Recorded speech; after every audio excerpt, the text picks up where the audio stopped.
Hello friends, আমি আজকে আপনাদের সাথে আমি কীভাবে আলু বিরিয়ানি বানাই সেটাই শেয়ার করছি। তাহলে দেখা যাক কীভাবে বানাই। আমি এখানে গরম জল দিয়ে দিয়েছি, বসিয়ে দিয়েছি। এখানে আমি তার মধ্যে এলাচ, দারচিনি, লবঙ্গ দিয়ে দিয়েছি। আর এখানে আমি এলাচ, দারচিনি, লবঙ্গ, জায়ফল, জয়িত্রীকে গুঁড়ো করে নিয়েছি। সামান্য আদা, রসুন, কেওড়া জল আর গোলাপ জল নিয়ে নিয়েছি। এবার আমার যেহেতু জলটা গরম হয়ে গেছে, আমি এর মধ্যে চালটা দিয়ে দিচ্ছি। আর এই চাল আমি নিয়েছি হলো ইন্ডিয়া গেটের বাসমতি রাইস, বিরিয়ানি রাইস, আর 750 গ্রাম চাল নিয়েছি। চালটা দেওয়ার পরেই আমি এখানে নুন দিয়ে দিয়েছি। আপনারা চাইলে আগেই যখন জলটা গরম হবে তখন নুন দিয়ে দেবেন।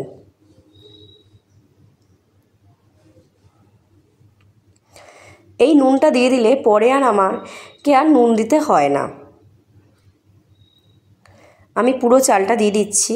আপনারা সবাই আমার কাছ থেকে জানতে চেয়েছিলেন, কমেন্টস করে জিজ্ঞেস করেছিলেন যে বিরিয়ানিটা আমি কীভাবে বানাচ্ছি।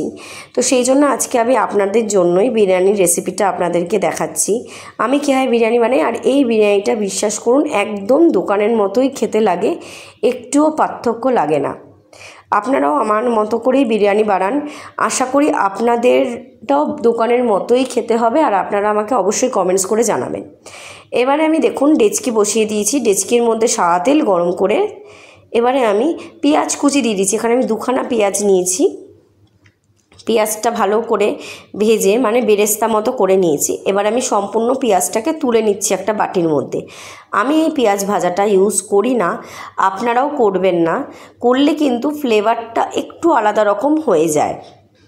আপনারাও এই পেঁয়াজটাকে তুলে দেবেন। আপনারা পরে গার্নিশিংয়ের জন্য পেঁয়াজটা ব্যবহার করতে পারেন।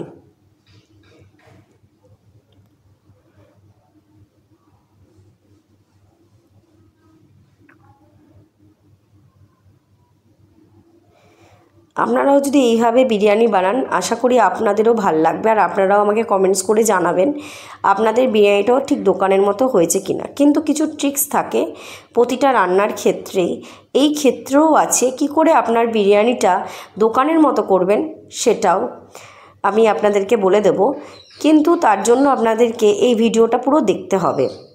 এবারে আমি আলু বিরিয়ানির জন্য আমি আলুর পরিমাণটা একটু বেশিই দিয়েছি, মিডিয়াম সাইজের আলু নিয়ে নিয়েছি। এবার আমি ভাজতে দিয়ে দিচ্ছি, আলুগুলোকে ভাজার জন্য তেলে দিয়ে দিয়েছি। আলুটা আমার দেখুন ভালো করে ভাজা হয়ে গেলে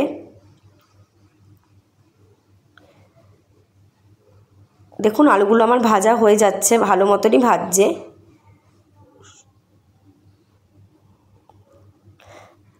এবারে আলুগুলো সেদ্ধ হওয়ার জন্য আমি মাপ মতো জল দিয়ে দিচ্ছি, যতটা পরিমাণ আমার জল লাগবে। আর পরেও আমার গ্রেভিটা যাতে থাকে বিরিয়ানিটা করার জন্য সেরকম বুঝেই আমি জলটা দিচ্ছি। আপনারাও ঠিক বুঝেই জলটা দেবেন। এবারে আমি এর মধ্যে পেস্ট করে নিয়েছিলাম মিক্সার গ্রাইন্ডারে আদা রসুন বাটা। এখানে আমার আদা রসুন বাটা আছে, একটা গোটা রসুন আর 2 কোয়া আদা, মানে 2টো আদার টুকরো ফালি। আমি এবারে আদা রসুনের রসটাকে দিচ্ছি। আপনারাও আদা রসুনের রসটাকেই দেবেন।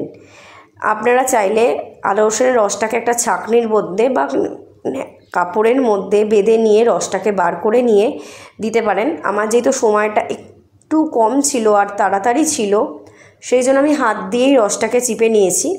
আর আমি পুরো রসটাকে এইভাবেই ভালো করে দিয়ে দিচ্ছি।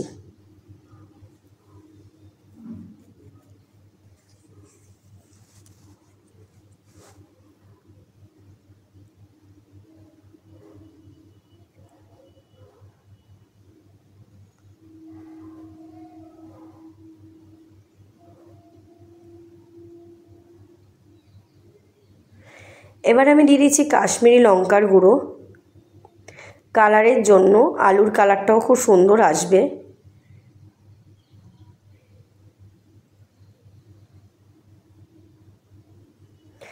এবারে আমি দিয়ে দিচ্ছি লবণ, লবণটাও আন্দাজ মতো।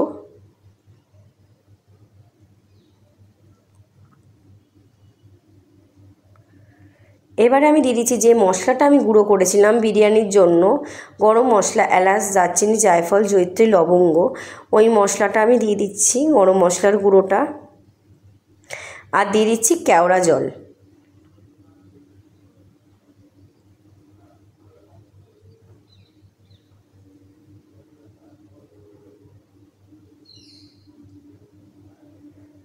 আমার আলুটা পুরো রেডি হয়ে গেছিলো। আমার আলুটা পুরো রেডি হয়ে গেছে, আমি গ্যাসটা বন্ধ করে নিয়েছি। আর এখানে আমি দিয়ে দিচ্ছি, দেখুন এটা একটা 200 গ্রামের দইয়ের প্যাকেট, টক দইয়ের। আমি 200 গ্রাম পুরো দিইনি, আমি এখান থেকে হাফ মতো দিয়েছি। আর বাদ বাকি আবার দিচ্ছি হচ্ছে যে মশলাটা আমি দিয়েছিলাম গোটা গরম মশলাটা, সেই গোটা গরম মশলার গুঁড়োটাই আমি পাউডার করেছিলাম, সেটাই আমি দিচ্ছি। এবার আমি মিক্সড করে নিচ্ছি।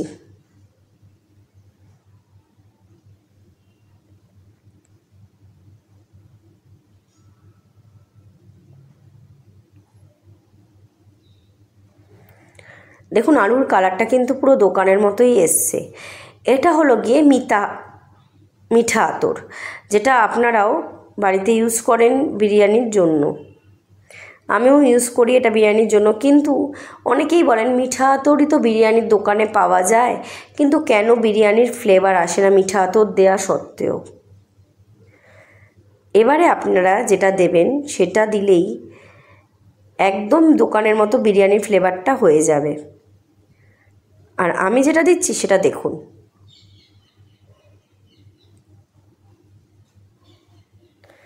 এটা হলো সেন্ট, বিরিয়ানির সেন্ট। এটা আপনারা শিয়ালদা কোলে মার্কেটে অ্যাভেলেবেল পেয়ে যাবেন, আমি ওখান থেকেই কিনি। এই সেন্টটা আপনার অনেক রকম ফ্লেভারেরই হয়, এক একটা দোকানে এক এক রকম ফ্লেভার ব্যবহার করা হয়। আমিও ঠিক তাই, এক এক সময় যেটা পাই সেটাই নিয়ে আসি। এই সেন্টটা ছাড়া বিরিয়ানি দোকানের মতো কিছুতেই আসবে না, এটাই মেন।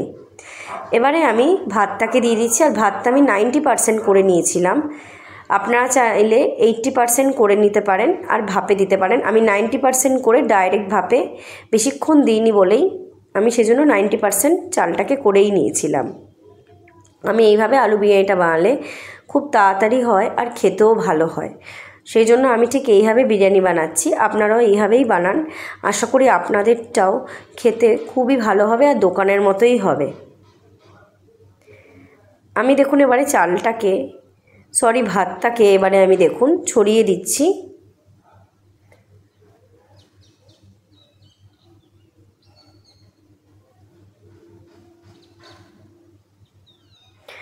আবার আমি গরম মশলার গুঁড়ো যেটা আমি করেছিলাম সেই মশলাটাকে আমি আবার ছড়িয়ে দিচ্ছি।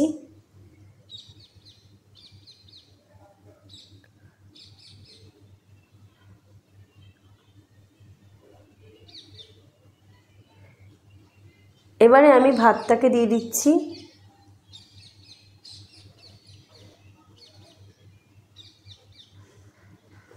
আবার আমি ভাতটা ওপর দিয়ে ছড়িয়ে দিচ্ছি, বাদ বাকি যে ভাতটা আমার রয়েছে।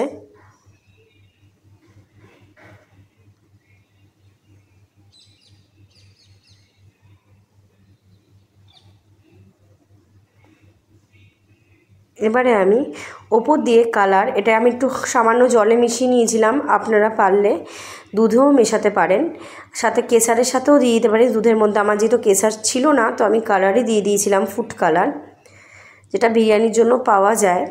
আর আমি কেওড়া জল ওপর দিয়ে ছড়িয়ে দিচ্ছি। এক্ষেত্রে কেওড়া জলের পরিমাণটাও বেশি হবে, কারণ কেওড়া জল আর সেন্ট এই দুটোই বিরিয়ানির জন্য খুবই ইম্পর্ট্যান্ট।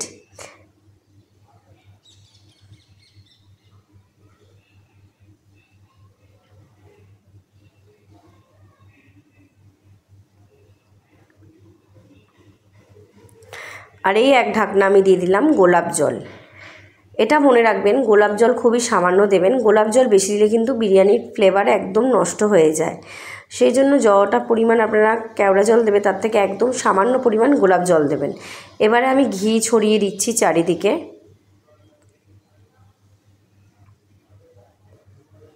আপনারাও ঠিক এইভাবেই সাজিয়ে নেবেন। এবার আমি ওপর দিয়ে ঢাকা দিয়ে দিচ্ছি। অবশ্যই মনে রাখবেন বিরিয়ানির সেন্ট ছাড়া কিন্তু বিরিয়ানির ফ্লেভার দোকানের মতো আসবে না, আর কেওড়া জল ছাড়া। এবারে আমি এটা ডাইরেক্ট 10 মিনিট হিটে দিচ্ছি। এরপরে আমি একটা কড়াইয়ের মধ্যে বসিয়ে ডেচকিটাকে আমি 30 মিনিট মতো ভাপে দেবো। আমার বিরিয়ানি একদম রেডি, আপনারা দেখতে পাচ্ছেন। কেমন লাগলো আপনারা তৈরি করে